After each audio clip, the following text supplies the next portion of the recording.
আর মাজলুমরা কিয়ামতের দিন আল্লাহর কাছে মামলা করার অধিকার রাখবে। এটা শুধু কোরআন নয়, মিথ্যা মামলা দিয়ে যাদেরকে ঘরছাড়া করা হচ্ছে তারাও কিয়ামতের দিন যারা মামলা দিয়েছে তাদের বিরুদ্ধে মামলা করবে। কোরআনকে দুর্বল মানে কোরআনের আন্দোলন, কোরআনের সংগ্রাম, কোরআনের কর্মী, কোরআনের নেতৃবৃন্দকে নির্দোষ হওয়ার পরেও যারা অন্যায় করে, অত্যাচার করে, জেল জুলুম দিয়ে কোরআনের দলকে ব্যান্ড করতে চায় তারাই মূলত কোরআনের উপরে জুলুম করেছে। আল্লাহ কোরআনের বলেছেন, ওমান আজলামু মিম্মান যুক্কিরা বিআয়াতি রাব্বিহি ফারাদা আনহা। ওই ব্যক্তির চেয়ে বড় জালেম আর কেউ নাই যার সামনে কোরআন দিয়ে বোঝানো হচ্ছে অথচ সে অন্যদিকে ঘাড় ফিরাইয়া চলে যায়। এই ব্যক্তি কি মোমেন না জালেম? জোরে বলেন। এই জুলুমটা কি বান্দার সাথে হয়েছে নাকি আল্লাহর সাথে হয়েছে? দুনিয়ার কোনো ইংরেজি বইয়ের সাথে হয়েছে না কোরআনের সাথে হয়েছে?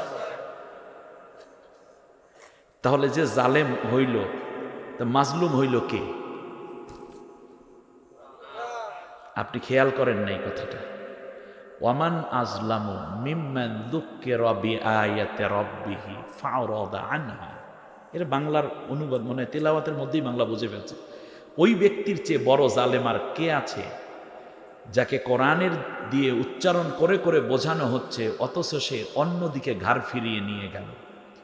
অর্থাৎ এর চেয়ে বড় জালেম আর নাই। সে জুলুম করেছে কার উপরে?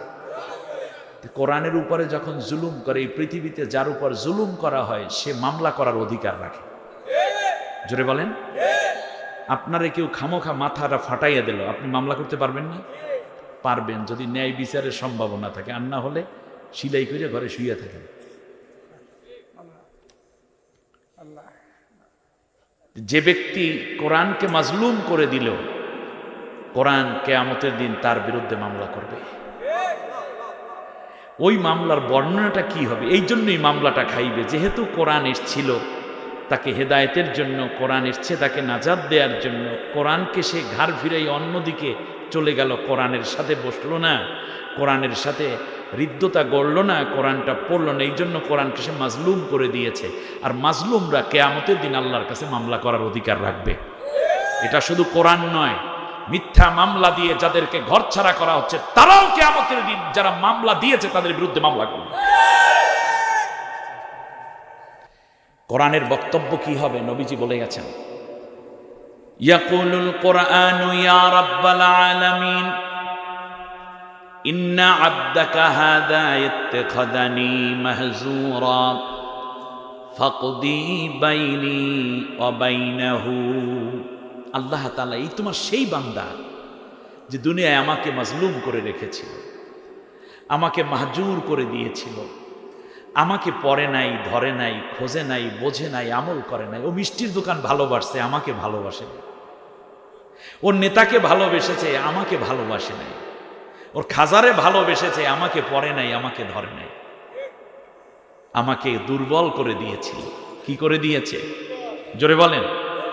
কোরআনকে দুর্বল মানে কোরআনের আন্দোলন, কোরআনের সংগ্রাম, কোরআনের কর্মী, কোরআনের নেতৃবৃন্দকে নির্দোষ হওয়ার পরেও যারা অন্যায় করে, অত্যাচার করে, জেল জুলুম দিয়ে কোরআনের দলকে ব্যান্ড করতে চায় তারাই মূলত কোরআনের উপরে জুলুম করেছে। আর কোনো অপরাধ নাই। আল্লাহ তাআলা আমাকে মাজলুম রেখেছিল, আজকে তোর কাছে মামলা করলাম। কোরআন বলবে ফাকদি বাইনি ওয়া বাইনাহু, এবার তার আর আমার মাঝে তুমি বিচার করে দাও। কোরআন কি করবে? আল্লাহকে বলবে ফাকদি, মানে কি তুমি ন্যায় বিচার। কাজী বলে না, কাজী, এটার আমরের সিগা হলো একজি, আতফ হওয়ার কারণে ফাকদি, ফাটা আতফ। ফাকদি, যেহেতু আমি মাজলুম ছিলাম অতএব তুমি বিচার করে দাও। তা আল্লাহ কি বিচারক? দল দেখে বিচার করে? পার্টির লোক হলে সাইরে দেয়, টাকা পয়সাওয়ালা হইলে বেকসুর খালাস। আল্লাহ ন্যায় বিচার। বিচারটা কি হবে? আল্লাহ বলেছেন, রায়টা কি হবে শোনো। ওয়াল্লাযীনা কাফারু ওয়া কাযযাবু বিআয়াতিনা উলাইকা আসহাবুন নার হুম ফিহা খালিদুন। বিচার এই যে তুমি অনন্তকাল জাহান্নামে পড়ে থাকবে, কোনো দিন আর জান্নাতে আসতে পারবে না। জাহান্নামের মধ্যে গিয়ে আফসুস করে বলবে, হায় হায়, আমার বাড়ির কাছের লোকটি জান্নাতে চলে গেল কোরআনের সুপারিশ নিয়ে, এর বিরুদ্ধে আমি মামলা করতাম, এদের ঘরেও থাকতে দিতাম না, ঘর থেকে বের হইতেও দিতাম না। কোনো কোনো টাইম আছে বলে যে ঘর থেকে আজকে মোটেও বের হইতে পারবো না, কারণ আমাদের কাম সারতে হবে আজকে। আর ঘরে থাকতে দিতাম না এই জন্য যে আগে এমন পরিবেশ তৈরি করতাম, তাখরিজুনা মিন আনফুসিকুম মিন দিয়ারিকুম, ঘরের মধ্য থেকে সবগুলোরে কইছি, এমন চাপ সৃষ্টি করছি এলাকায়ও থাকতে পারবি না, চলে যাও অন্য এলাকায়। এই কাজ করেছিলাম আমরা শুধু কোরআন এর কথা বলার অপরাধে।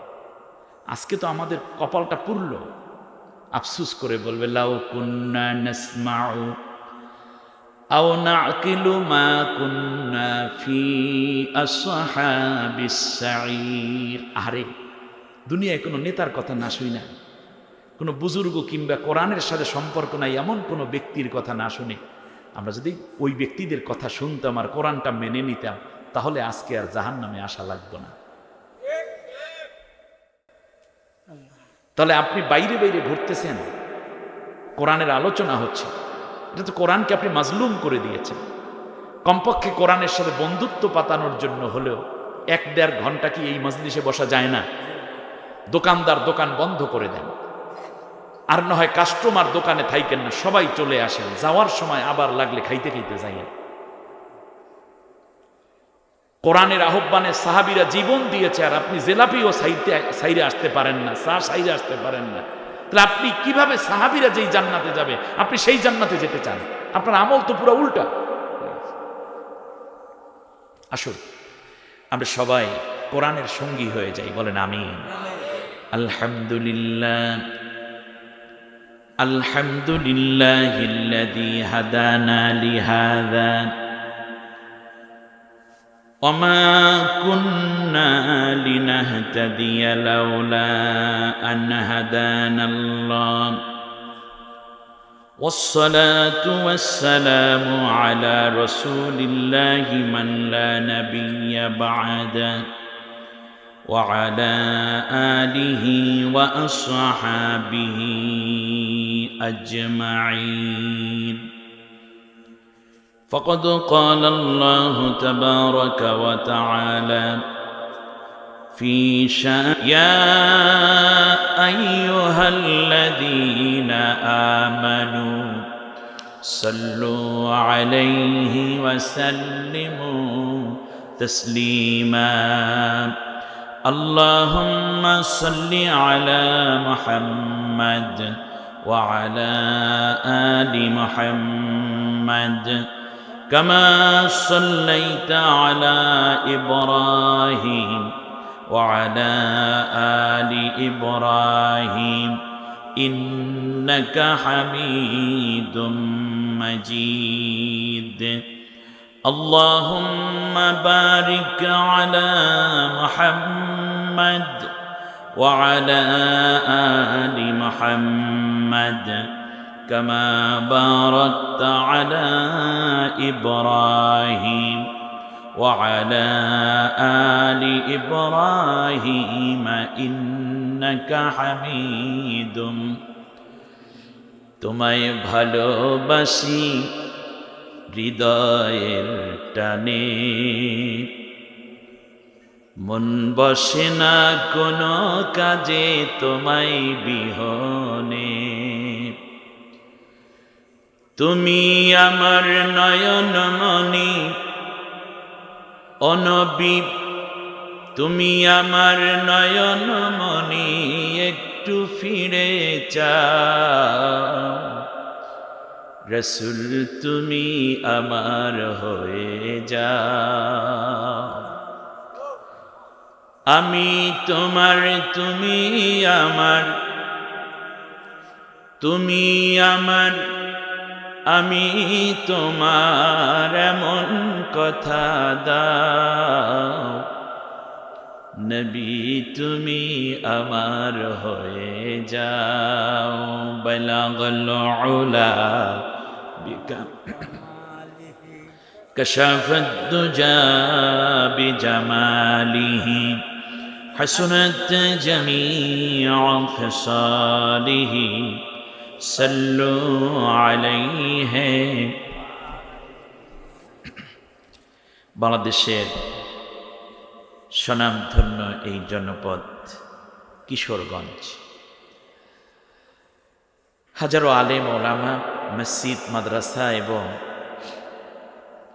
দিনদারদের পদধূলিতে মুগ্ধ এই জনপদে জাতীয় পর্যায়ের বীর সন্তানরা জন্ম নিয়েছে। এখানে স্বাধীনতা এবং স্বাধীনতা উত্তর বাংলাদেশে কোরআনের জন্য ত্যাগ এবং কোরবানির, স্যাক্রিফাইসের উজ্জ্বল দৃষ্টান্তে জনপদ ধারণ করেছে।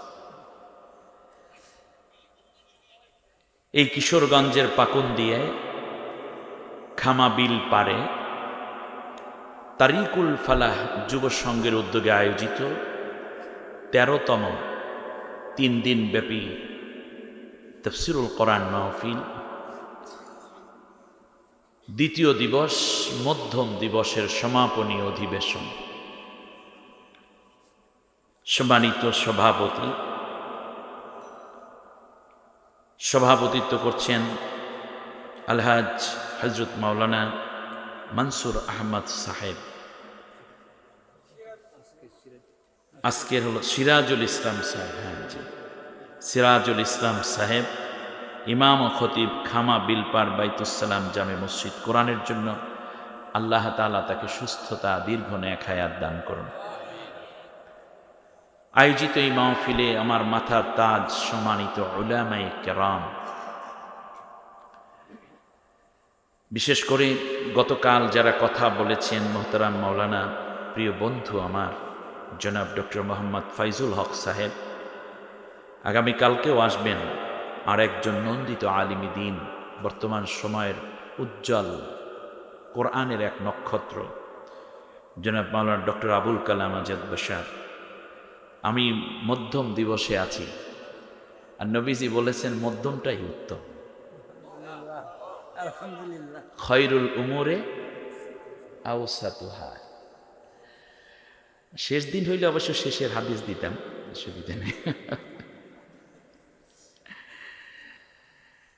আল্লাহ তাআলা কোরআনে আমাদেরকে মধ্যম পন্থা অবলম্বনের জন্য বলেছেন, আমরা মধ্যম প্রতি উম্মত। وَكَذَلِكَ جَعَلْنَاكُمْ أُمَّةً وَسَطًا لِتَكُونُوا شُهَدَاءَ عَلَى النَّاسِ وَيَكُونَ الرَّسُولُ عَلَيْكُمْ شَهِيدًا। সুবহানাল্লাহ। আমি তোমাদেরকে মধ্যম প্রতি উম্মত বানাইছি, না একেবারে দুর্বল, না তোমরা আবার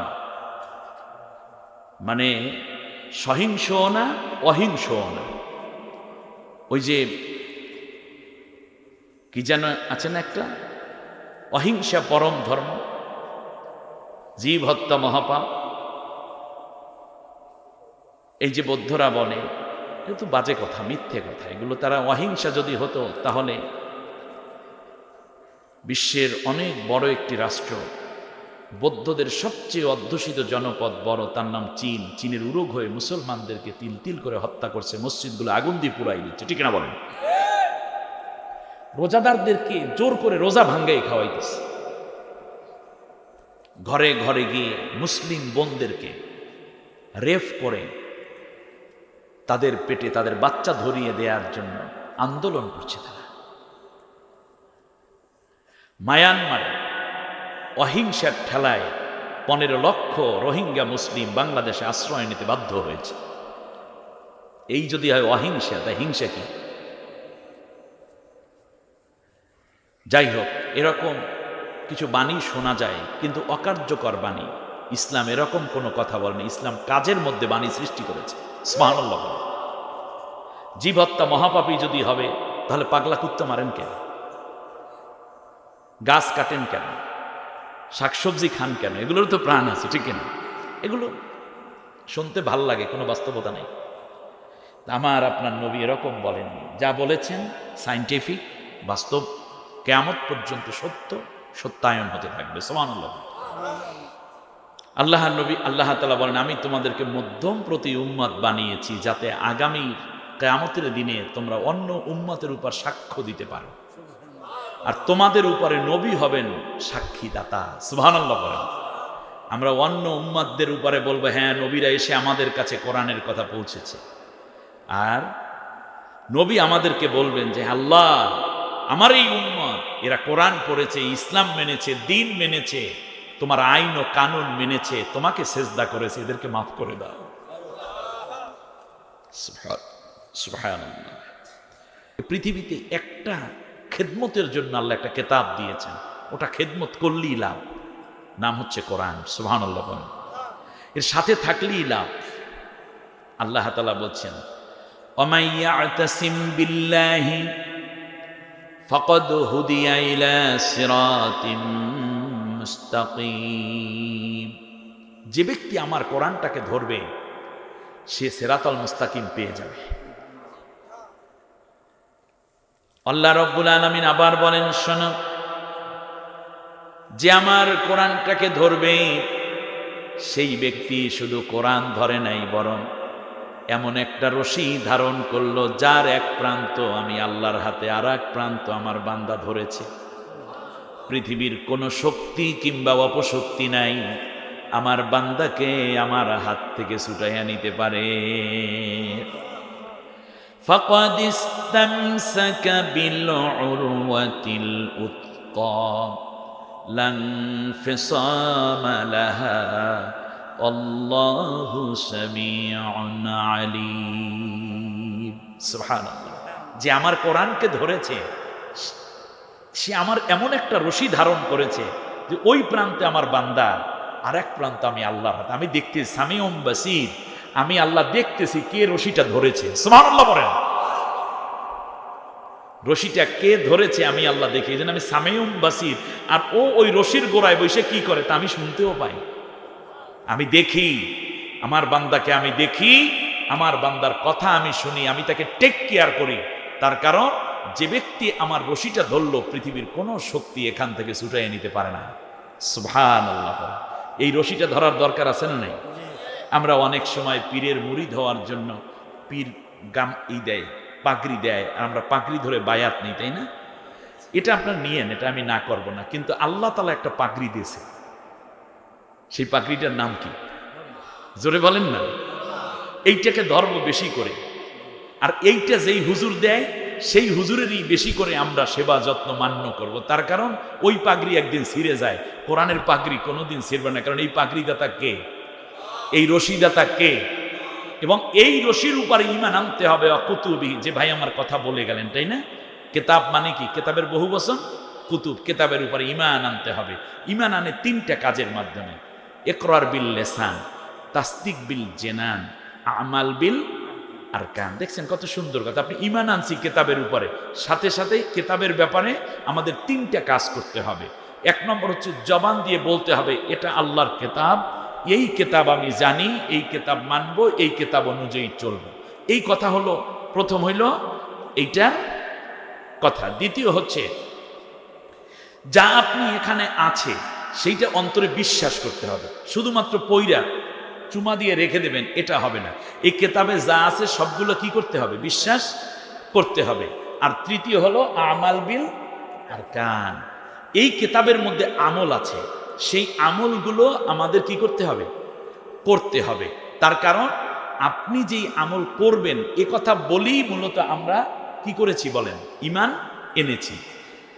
যেই দিন পড়েছিলাম লা ইলাহা ইল্লাল্লাহু মুহাম্মাদুর রাসূলুল্লাহ, এই কথা আমরা বলেছি না?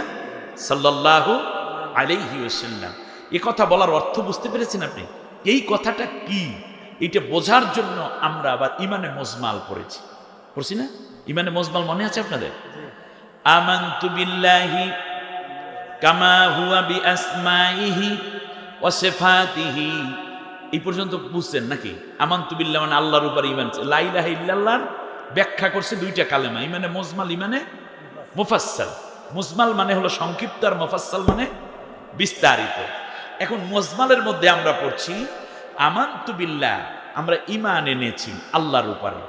ওই যে লা ইলাহা ইল্লাল্লাহ মানে আল্লাহর উপরে তো ঈমান আনা, সেটা আবার ভাঙ্গাইয়া দিতেছি। আমানতু বিল্লাহি ওয়া মালাইকাতিহি, আমানতু বিল্লাহি কামা হুয়া বিআসমাইহি, তার যত নাম আছে, তিনি মালিক, তিনি খালেক, তিনি রাজ্জাক, তিনি কি গানি, তিনি রহমান, তিনি রাহিম, তিনি গফফার, তিনি সত্তার। এই যে আল্লাহ ৯৯টা নাম, সব নামের উপরে আমরা কি করছি? ঈমান আনছি। বেশ ভালো কথা। আমানতু বিল্লাহি কামা হুয়া বিআসমাইহি ওয়া সিফাতিহি, এবং তার সিফাত, তার বৈশিষ্ট্য, তার গুণাবলীর উপর। এরপর কি করছি? অকবিলতু জামিয়া আহকামিহি। খেয়াল করুন, অকবিলতু মানে কি? অকবিলতু অর্থ কি বলেন তো দেখি? গ্রহণ করিলাম, রাইট, কবুল করলাম। বিয়ের সময় কবুল বলছেন না, সেই কবুল মানে হইল বউ কবুল করা। আর কবিলতু মানে ওয়াহিদে মুতাকাল্লামের সিগে আমি কবুল করে নিলাম, কবুল করে নিলাম। নিলাম কখন? ওই কালেমা পড়ার সময় কবুল করে নিয়েছি। জামিয়া মানে সমস্ত। আহকামিহি, হুকুমের বহুবচন কি? আহকাম। আল্লাহর যত হুকুম আছে আমি সবগুলা কবুল কইরা তারপর কি হয়েছি? মোমেন হয়েছি। ও আরকানিহি, এবং তার যত বিধি বিধান আছে। তাহলে আহকামও কবুল করছি, আরকানও কবুল করেছি। এখন আপনারা বলেন, এই আহকাম এবং আরকান এই শব্দগুলো আরো একটা জায়গায় আমরা পাই। আহকাম মানে কবুলতু জামিয়া আহকামি, আল্লাহর যত হুকুম আছে সব আমরা কি করেছি? তো মোমেন হওয়ার সময় আমরা বলেছি আল্লাহর যত হুকুম আছে সব হুকুম আমি কবুল করছি। এই কবুল করার পর আমরা কি হয়েছি? মোমেন হয়েছি। আচ্ছা বলুন তো দেখি, আমরা কি আল্লাহ সব হুকুম মানি? আচ্ছা, এই অকবিলতু জামিয়ে এই কথা প্রধানমন্ত্রীও এই কথা বললেই তো প্রধানমন্ত্রী মানে মোমেন হয়েছেন নাকি? প্রেসিডেন্ট মোমেন, মুসলিম তিনি, এই কথা তিনিও বলছেন কিনা? মন্ত্রীরাও বলছে কিনা যারা মুসলিম? আচ্ছা, টিওনো ডিসি এরা বলছে কিনা? সেনা প্রধান, নৌ প্রধান, বিমান প্রধান, বিমান বাহিনী প্রধান এবং অন্যান্য সৈনিক যারা আছে বলছে কিনা? আপনার এলাকার মেম্বার, চেয়ারম্যান, এমনকি চৌকিদার পর্যন্ত যারা আছেন যদি মুসলিম হন, তাহলে তো এই কবিলতু জামিয়া আহকামিহি বলেই তো মোমেন হয়েছেন নাকি? তারপরেও বাংলাদেশে কি আল্লাহর হুকুম আছে? বরং যারা আল্লাহর হুকুম কায়েম করতে চায় তাদেরকে পিটাইয়া ব্যান্ড করে দিচ্ছে। আপনি কিসের মুসলমান? ঢোকা, আপনার ইমানই তো নাই। আল্লাহর সাথে বাগাতে আপনি বলছেন সব কবুল করে আমি মোমেন হয়েছি।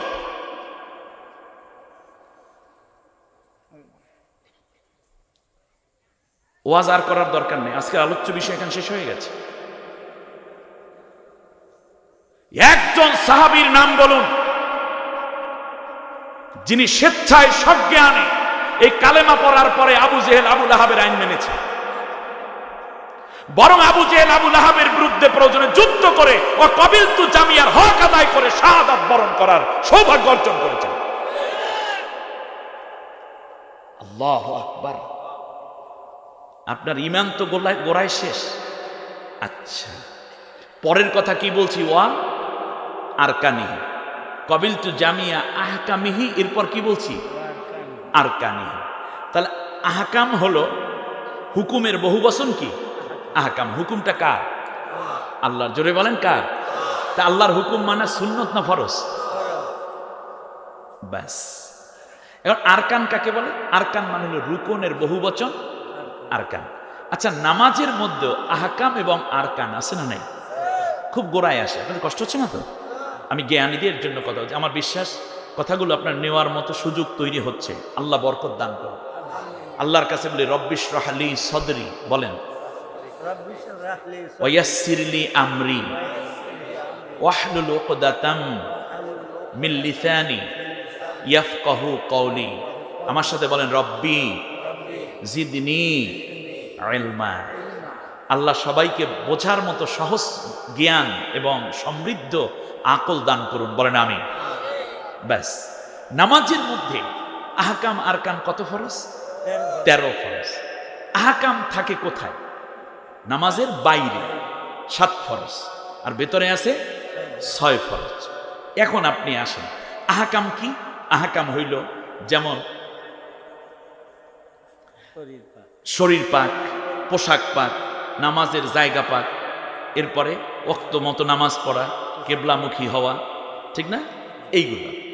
আচ্ছা, তাহলে বোঝা যায় বাইরের ফরজ যেগুলো সেইগুলো কি আহকাম, আর ভেতরের যেই ফরজ আছে যেমন তাকবীরে তাহরিমা বলা, তিলাওয়াত করা, এরপর কি রুকু করা, সাজদা করা, এই রকম যেই বিষয়গুলো আছে এইগুলো হইল কোথায় নামাজের ভেতরে। আহকাম এবং আরকানের কোনো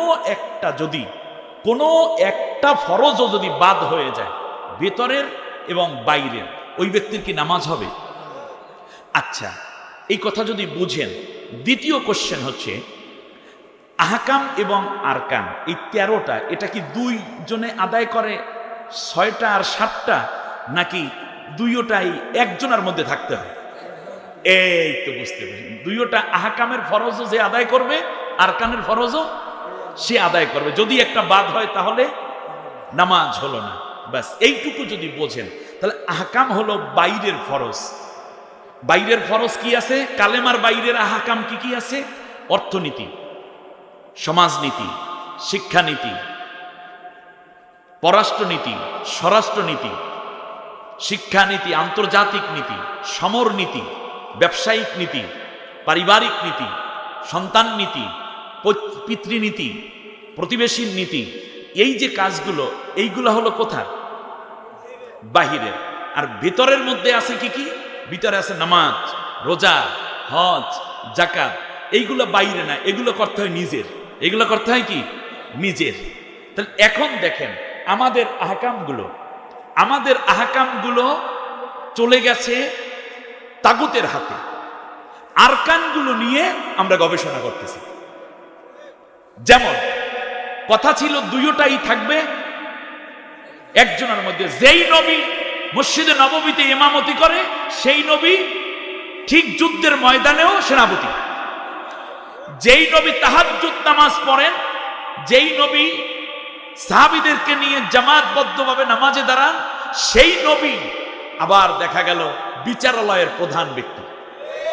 যেই আবু বকর মসজিদে নববীতে নবীর অবর্তমানে নামাজের ইমাম হয়ে গেলেন, তিনি মুসলিম প্রধান হলেন। অর্থাৎ ব্যক্তি আমলেও যিনি,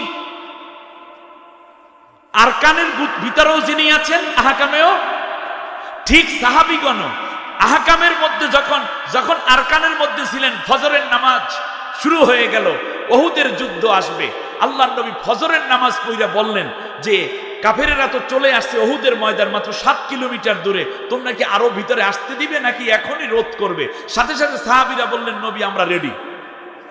1000 সাহাবী, কিন্তু 300 মুনাফিক বলল যে আমরা আহকামের মধ্যে নাই, আমরা আরকানের মধ্যে থাকি, সেইটার মধ্যেই ফায়দা বেশি। তারা জিহাদের ময়দানে যায় নাই, উহুদের ময়দানে যায় নাই। সংখ্যা কত? 300। নামাজ পড়ছে কার পেছনে? না, কথা বুঝতে হবে, কার পেছনে? রসুলের পেছনে। কোন নামাজ? ফজরের নামাজ। মোট কতজন সাহাবী নামাজ পড়ছে? 1000। যুদ্ধে রওনাও করেছে 1000। পথিমধ্যে আহকামের ব্যাপারে শিথিলতা দেখাইছে আব্দুল্লাহ বিন উবাইর নেতৃত্বে কতজন? 300। আল্লাহ রাব্বুল আলামিন বললেন আহকাম ছাইরা দেছো কাফেরের হাতে, আর এখন আরকান নিয়ে তোমরা বইসা রইছো, অতএব তোরা মোমেন না, তোরা মুনাফিক হয়ে গেছে। মুনাফিকরা জান্নাতে যাবে না জাহান্নামে যাবে? জাহান্নামে যাবে। নামাজটা পড়ছে কার পিছে? কোন মসজিদে? 1 রাকাত নামাজে 50,000 রাকাতের সওয়াব। এর পরেও যদি নবীর পিছনে নামাজ পড়া, নবীর মতো দাড়ি রাইখা, নবীর মতো টুপি পইরা, এরপরে যদি আহকামের জন্য যদি বের না হয়, তাহলে ওই সাহাবীর ঈমান ভাঙ্গা হইয়া যায় মুনাফিক। ঠিক কিনা বলেন? তার কারণ আহকামে যেই সাহাবীরা, আরকানেও সেই সাহাবীরা। কারণ আহকাম আরকান দুইজনের ভেতরেই দুইটা উপাদান একজনের মধ্যেই থাকতে হবে, দুইটা গুণ। এই জন্য প্রত্যেক সাহাবী একদিকে যেমন করে তাকওয়ার সর্বোচ্চ পর্যায়ে, আবার জিহাদের ময়দানে ইকামতে দ্বীনের ক্ষেত্রে অগ্রসর নেই। ঠিক কিনা বলেন? পিছনে যারা রয়ে গেছে সব মুনাফিক। আজকে খেয়াল করে দেখুন মুসলিম মিল্লাতের মধ্যে আহকামের ব্যাপারে শুধুমাত্র তারা শিথিলতাই দেখায়নি, বরং আহকামের বিরোধিতা করছে। আর আরকানের ক্ষেত্রে তারা মনে করছে আরকান আদায় করে আমরা মুসলমান হয়ে গেছি। ভুলটা কোথায়? ভুলটা কোথায় হয়ে গেল? ভুলটা কোথায় হয়ে গেল? নবীর পেছনে নামাজ পড়ার পরে আহকাম যখন বাস্তবায়িত হতে যাবে তখন যদি শিথিলতা দেখায়, বিরোধিতা করে, পিছনে টান দেয়, তাহলে ওই ব্যক্তি হয়ে যায় মুনাফিক। কি হয়ে যায়? আর শুধুমাত্র পিছনেই বসে রইল না আব্দুল্লাহ বিন ওবাই। খেয়াল করেন, একটু বোঝার জন্য সামনে আগাই, তাহলে আলোচনাটা নিতে আপনাদের সহজ হবে। আমি গ্রাউন্ডটা তৈরি করে দিচ্ছি। এবার খেয়াল করুন, যখনই এই আব্দুল্লাহ বিন ওবাই মারা গেল, তার কলিজার টুকরা সন্তান ছিল, তার নাম আব্দুল্লাহ। তার নাম কি? কাঁদতে কাঁদতে নবীজির সামনে হাজির হয়ে গেল। নবী বললেন, আব্দুল্লাহ তুমি কাঁদো কেন? বলল, আমার আব্বা তো পৃথিবী থেকে বিদায় হয়ে গেছেন। নবী বললেন, ইন্না লিল্লাহি ওয়া ইন্না ইলাইহি রাজিউন। তুমি কেঁদো না, এই পৃথিবীতে বাবা চিরদিন কারোই বাঁচে না, আল্লাহর হুকুম অনুযায়ী চলে যায়। আমার আব্বা ইন্তেকাল হয়েছে যখন আমার মায়ের গর্ভে বয়স 6 মাস। বন্ধুরা আমার খেয়াল করুন, বলল, ইয়া রাসূলুল্লাহ, আপনার উপরে আমার আব্বা 3টা ওসিয়ত করেছেন, দয়া করে সম্ভব হলে আপনি পুরা করবেন। আব্দুল্লাহ ছিল নবীজির কলিজার টুকরা সাহাবী। বাবার এহনো কারণে কাফেরদের সাথে মুআমেলা করত, ইসলামের দুশমনদের সাথে ইসলামের বিরুদ্ধে কর্মসূচি হাতে নিত, গোপনে গোপনে মুসলমানদের ক্ষতি সাধন করত। এই কথাগুলো তার ছেলেও বুঝত। এক পর্যায়ে বলল, ইয়া রাসূলুল্লাহ, আপনি অনুমতি দেন আমার আব্বাকে আমি শেষ করে দেই। আল্লাহর নবীর ওই হাদিস সাহাবী ভালোভাবে বুঝতেন। মান আহাব্বা লিল্লাহি ওয়া আবগাদা লিল্লাহি ওয়া আতাআ লিল্লাহি ওয়া মানাআ লিল্লাহি ফাকাদ ইস্তিকমালাল ঈমান। যে ব্যক্তি আল্লাহর জন্য কাউকে ভালোবাসলো, আল্লাহর জন্য ভালোবাসা ত্যাগ করলো। হযরতে আসিয়া রাদিয়াল্লাহু তাআলা আনহা স্বামীর ভালোবাসা ত্যাগ করছে কার জন্য? হযরতে নূহ আলাইহিস সালাম সন্তানের ভালোবাসা ত্যাগ করছেন কার জন্য? আল্লাহর জন্য। ইব্রাহিম আলাইহিস সালাম বাবার প্রতি ভালোবাসা এবং আনুগত্য সবকিছু ত্যাগ করছে কার জন্য? আল্লাহু আকবার।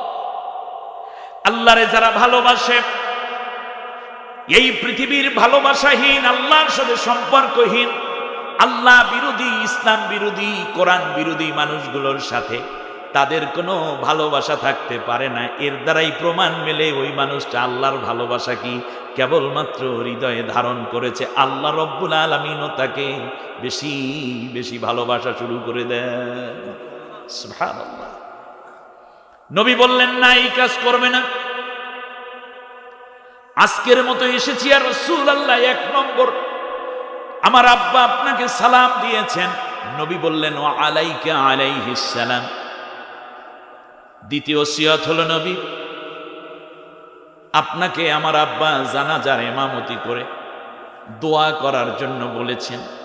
নবী বললেন, তোমরা চলে যাও, গোসল আসল করাইয়া তারপর রেডি করো, আমি জানাজা দিতে আসতেছি। কারণ আব্দুল্লাহ বিন ওবাই মনে করেছে, যাই করেছি আর না করেছি, আহকামের ক্ষেত্রে তো অত ভালো কিছু করতে পারিনি, আর কানগুলা আদায় করেছি, আর নবী যদি দোয়া কইরা দেয় বেশ তো কনফার্ম হয়ে যাবে।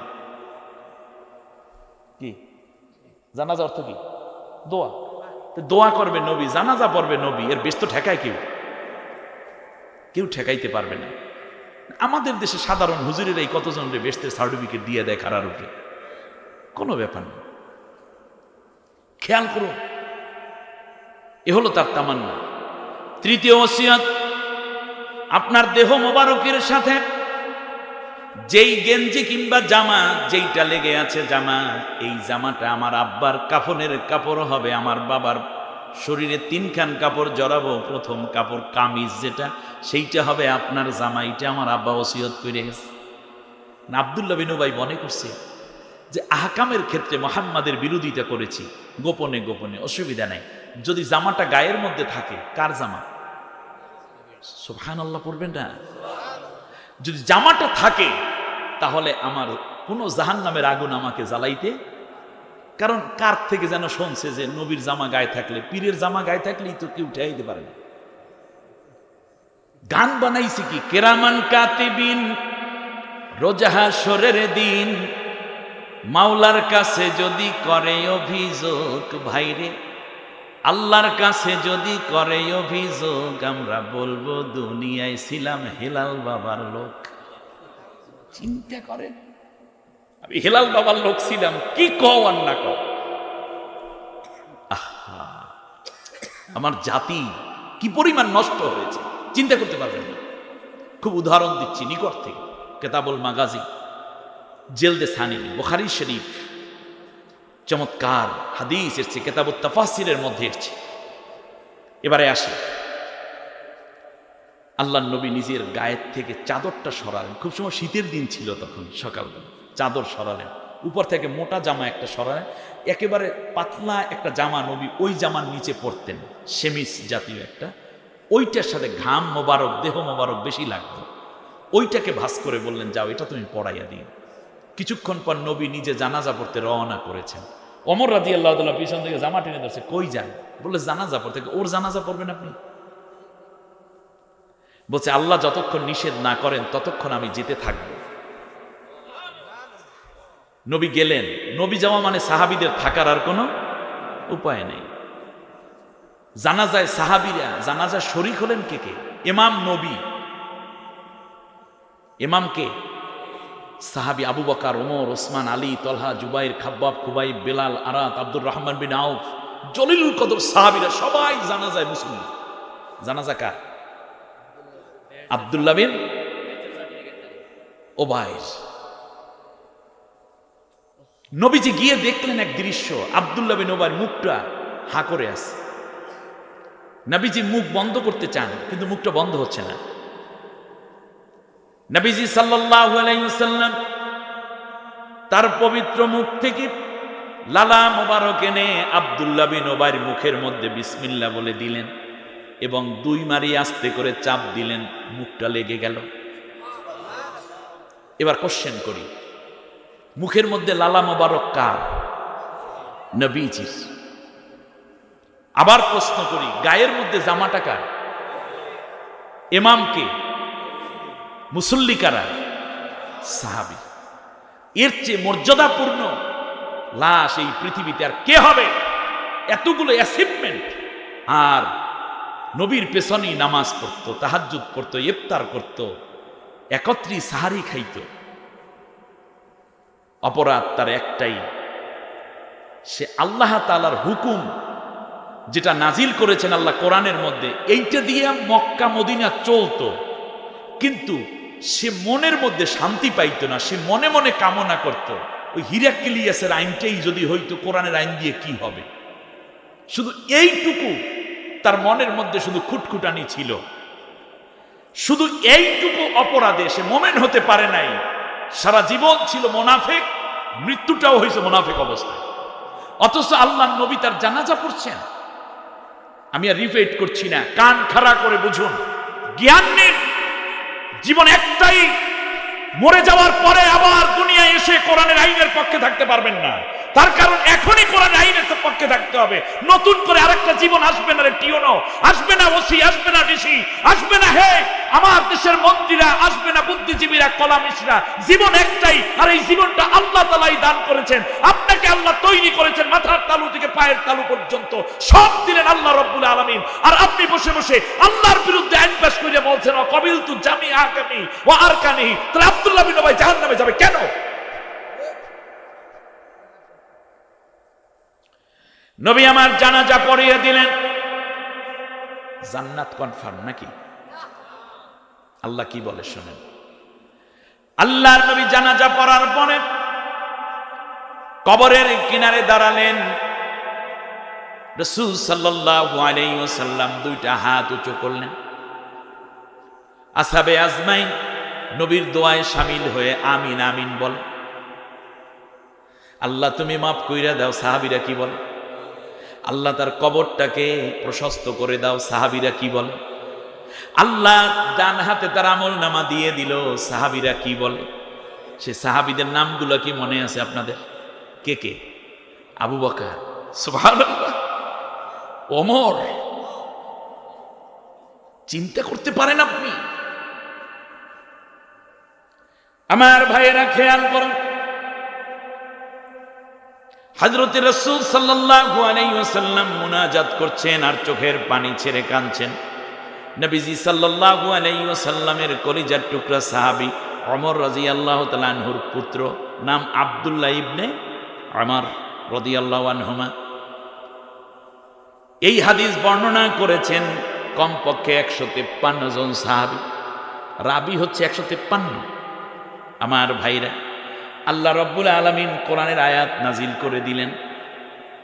সূরার নাম সূরা তাওবা। আল্লাহ রাব্বুল আলামিন বলছেন, ইস্তাগফির লাহুম আও লা তাস্তাগফির লাহুম ইন তাস্তাগফির লাহুম 70 মাররাতান ফালাই ইয়াগফিরাল্লাহু লাহুম।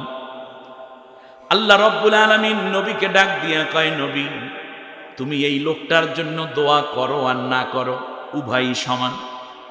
যদি তুমি 70 বারও দোয়া করো, আমি আল্লাহ বললাম কশিনকালেও আমি আল্লাহ তাআলা এই মুনাফিকটারে মাফ করব না। দোয়া করছেন কে? নবীজি। আর ফিরাইয়া দিচ্ছেন কে? 70 মানে 70 না, ওই 70 মানে বহু সংখ্যা বোঝানোর জন্য। অপরাধ কি? আব্দুল্লাহ বিন উবাইর দাড়ি ছোট ছিল, শার্ট প্যান্ট পরতো, মাথায় টুপি পরতো না। আহকামের ব্যাপারে তার একমত ছিল না। আহকামের ব্যাপারে অর্থাৎ আল্লাহর কোরআনের বিধানের ব্যাপারে, মানব জীবনে স্রষ্টার বিধান, এবার মানব জীবনে আসতেছি, সমস্যা নাই, অসুবিধা হবে না তো। বিধানের ব্যাপারে কেউ যদি একটু মনক্ষুণ্ণ হয়, আল্লাহ রাব্বুল আলামিন কসম খাইয়া বললেন, ওর ঈমান আমি কবুল করি নাই। সূরা নিসার 65 নম্বর আয়াতে আমার আল্লাহ স্পষ্ট করে বলে দিলেন, ফালা ওয়ারাব্বিকা লা ইউমিনুনা হাত্তা ইউহাক্কিমুকা ফীমা শাজারা বাইনাহুম থুম্মা লা ইয়াজিদু ফী আনফুসিহিম হারাজাম মিম্মা কাদাইতা ওয়া ইউসাল্লিমু তাসলিমা। কথাটা কার? কোন সূরা? কত নম্বর আয়াত? 65। আল্লাহ রাব্বুল আলামিন বললেন, নবী তোমার রবের কসম। বলুন তো দেখি কার কসম কে খাইতেছে? বলেন। আল্লাহর কসম আল্লাহ নিজে খেয়ে বলতেছেন, ফালা ওয়া রাব্বিক, এই ওয়াই কসমিয়া, লা ইউমিনুনা, এরা মুমিন নয়, এরা মুমিন নয়, এরা কোনোদিন মুমিন হতে পারে না। তোমার উপরে আমি যেই বিধান দিয়েছি, যেই হুকুম দিয়েছি, কোরআনের যে শাসন ব্যবস্থা আমি নাজিল করেছি, এই শাসনকে যতদিন সন্তুষ্ট চিত্তে মেনে না নিতে পারবে, ততদিন পর্যন্ত সে মোমেন হতে পারবে না, সে মোমেন নয়। আমি আল্লাহ কসম খাইয়া বললাম। তাহলে বলুন তো দেখি, ঈমান কবুল হয় অকবিলতু জামিয়া আহকামিহির উপরে যখন মুখে বলবে, অন্তরে বিশ্বাস করবে আর কাজে প্রমাণ দেবে, তখনই তার ঈমানটা আল্লাহর কাছে কবুল হয়। আল্লাহর হুকুমের বিরোধিতা করা তো দূরের কথা, আল্লাহর হুকুম হইলেও মানি, না হইলেও মানি, আবার না মানলে অসুবিধা কি? আরে সব কি মানিয়ে চলা যায়? এই চিন্তা যারা করে তাদেরকে বলছেন তাসলিমা, সন্তুষ্ট চিত্তে না মানলে কোনোদিন মোমেন হতে পারবে না। আব্দুল্লাহ ইবনে উবাই আল্লাহর হুকুম মানত, মদিনায় আল্লাহর কোরআনের শাসন প্রতিষ্ঠা ছিল, সে মানত, কিন্তু সন্তুষ্ট চিত্তে মানে নাই, মনের মধ্যে একটু খুটখুটি রইছে। শুধুমাত্র চোরের হাত কাইটা দেবে এইটা কি হয়? জিনা করলে শাস্তি হবে এইটা কি মাইনা নেওয়া যায়? মদের বিরুদ্ধে আইন পাস হবে এইটা কি মাইনা নেওয়া যায়? খুনের বদলে হত্যার বদলে হত্যা, এইটা কি মাইনে নেওয়া যায়? কোরআনের শাসন, কোরআন দিয়ে রাষ্ট্র চলবে, এইটা কেমন কথা? তাসলিম হতে পারে নাই, সন্তুষ্ট হতে পারে নাই। সেই জন্য যদি হইয়া যায় জাহান্নামী, নবী তার নামাজের জানাজা পড়ে, রাসূল সাল্লাল্লাহু আলাইহি ওয়াসাল্লামের লালা মোবারক মুখের মধ্যে, জামা গায়ের মধ্যে, এরপরেও যদি সে জাহান্নামী হইয়া যায় অসন্তুষ্টির কারণে, অমান্যের কারণে না, অসন্তুষ্টির কারণে, শুধু অসন্তুষ্টির কারণে যদি এই হয় যে 70 বার দোয়া করলেও আমি তাকে মাফ করব না, এখানেই না, সামনে আরো চলে যান। আল্লাহ রাব্বুল আলামিন বললেন, নবী, এই ধরনের লোকগুলো যেই দিন মারা যাবে তুমি তাদের জানাজা পড়তে আসবা না। ওয়ালা তুসাল্লি আলা আহাদিম মিনহুম মাতা আবাদা। ও নবী, কোনদিন তুমি এই লোকদের জানাজায় আসবা না। তার কারণ জানাজা তো মোমেনের জন্য, আর আমার হুকুম আহকাম, আমার কোরআনের শাসন সন্তুষ্ট চিত্তে আনুগত্যের সাথে মেনে না নেওয়ার অপরাধে আমি তার ইমানই কবুল করি নেই। বেঈমানের আবার নামাজ কি? এই যে বেঈমান মুনাফিকরা মোমেন নয়, আল্লাহ কোরআনে বলেছেন ইন্নাল মুনাফিকিনা লাকাযিবুন, মুনাফিকরা ইমানের ব্যাপারে মিথ্যাবাদী। জানাজা পড়ার দরকার নাই, তাহলে বুঝুন তো দেখি নবীকে আল্লাহ বলছেন আব্দুল্লাহ বিন উবাইর অপরাধ কি? আল্লাহর আইনটাকে, আল্লাহর বিধানটাকে সে সন্তুষ্ট চিত্তে মানতে পারে নাই। এবার আল্লাহ রাব্বুল আলামিন নবীকে আবার বলছেন 4-5 দিন পরে আব্দুল্লাহর জন্য তুমি যেইভাবে কান্না করলা মনে হয় আবার কয়দিন পর কবর জিয়ারতে আসতে পারো। আমি আল্লাহ বলে দিলাম অলা তাকুম আলা কবরিহি, কোনদিন এর কবরের পাশে তুমি দাঁড়াবা না। তার কারণ মুনাফিকের কবরে আমার রহমত আসে না, আমার গজব, আমার লানত আসে। লানতের জায়গায় তুমি আসতে পারবে না। আমার কথা আপনারা বুঝতেছেন না? তাহলে আব্দুল্লাহ বিন উবাই যাবে কোথায়? সেই কথাও আমার আল্লাহ বলে দিলেন ইন্নাল মুনাফিকিনা ফিদ দারকিল আসফালি মিনান নার, মুনাফিকরা যাবে জাহান্নামের নিম্ন স্তরে। তাহলে বোঝা যায় মুনাফিকরা কোনোদিন জান্নাতে যাইতে পারবে না। এবার খেয়াল করুন, আল্লাহর হুকুম মেনেছে, সন্তুষ্ট হতে পারে নাই, এত কিছুর পরেও যদি জাহান্নামে যায়, আপনি তো শুধু আল্লাহ রাব্বুল আলামিনের আইন মানেন, অমান্য করেন এটাই না, বরং তার বিরুদ্ধে আইন পাশ করেন। আর যারা আল্লাহর আইন মানতে চায় তাদেরকে আপনি আসামি বানান, অত্যাচার করেন, নির্যাতন করেন। বলুন দেখি আপনার অবস্থা কি আছে? দুনিয়ার সব আলেমরাও যদি বলে আপনি জান্নাতি, অমুক জনে জান্নাতি, অমুকে জান্নাতি, আল্লাহর আইন না মানলে ওই ব্যক্তি জান্নাতি হতে পারে না।